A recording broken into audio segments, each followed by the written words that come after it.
Salut à tous, moi c'est Esteban. Je vais vous présenter un peu la ville et mon expérience. Le Vietnam, c'est un pays qui est situé au sud de la Chine. Il y a trois grandes villes à retenir: Hanoï, la capitale, Ho Chi Minh, qui est une ville au sud, et Da Nang, qui est la troisième ville du pays, située au centre. Da Nang, c'est une ville au bord de mer. Il y a plein de choses à visiter dans la région. Les prix sont très faibles. Vous pourrez voyager, manger dehors souvent et faire pas mal d'activités pour vraiment pas cher.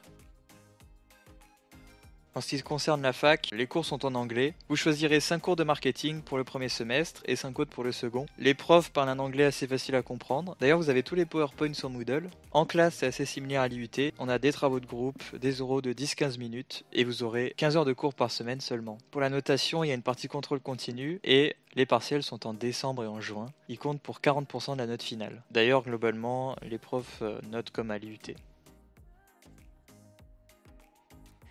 En ce qui concerne votre quotidien à Da Nang et le logement, vous aurez un appartement tout équipé à 10-15 minutes de la fac. Perso, je paye un loyer à 236 € et comptez 30 € d'électricité et de charges mensuelles. Les prix dans la ville sont très faibles. On peut acheter un t-shirt autour de 5 €, un short entre 5 et 10 € et compter 20 à 60 € pour une paire de Nike par exemple. D'ailleurs, le quartier est très dynamique. Il y aura des cafés, des bars, des salles de sport, des magasins, etc. Vous aurez la plage à proximité. Au niveau de la nourriture, vous aurez plein de restos, vietnamiens ou internationaux, et si vous mangez dans les snacks dans la rue, comptez seulement 1 ou 2 € pour un bol de nouilles et du thé. Et si vous commandez, ce sera à partir de 2 €. En ce qui concerne le transport, vous pouvez tout faire à pied ou commander des grabs, c'est-à-dire des taxis pas chers. D'ailleurs, si vous voulez voyager, la localisation de la ville fait que vous avez la Thaïlande, le Cambodge, le Laos, les Philippines, et si vous voulez, vous pouvez aussi faire un séjour en Corée ou au Japon.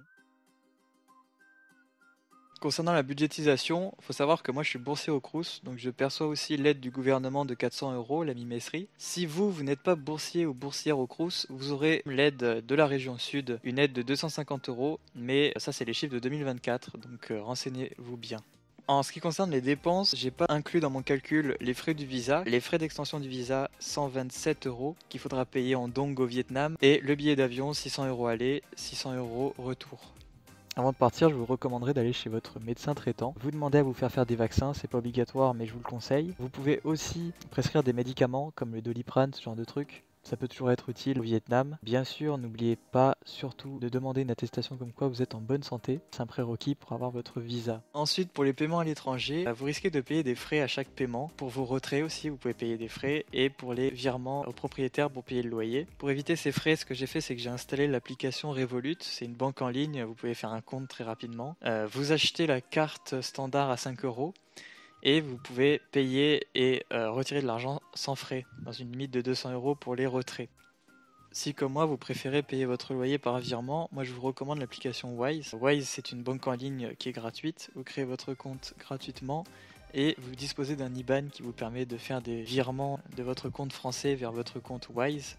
Ensuite, vous convertissez l'argent en dong, la monnaie locale.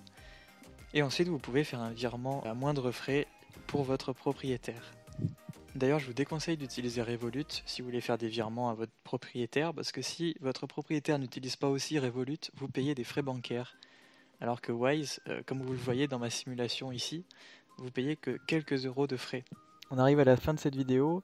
Pour ceux qui se demandent, oui, vous pouvez tout à fait réviser les concours pour entrer en master en école de commerce et les concours pour entrer en IAE, ainsi que TOEIC, ce genre de choses. Vous avez totalement le temps, moi je le fais en tout cas. Je vous dresse un peu le bilan de mon expérience. Franchement, ça s'est super bien passé.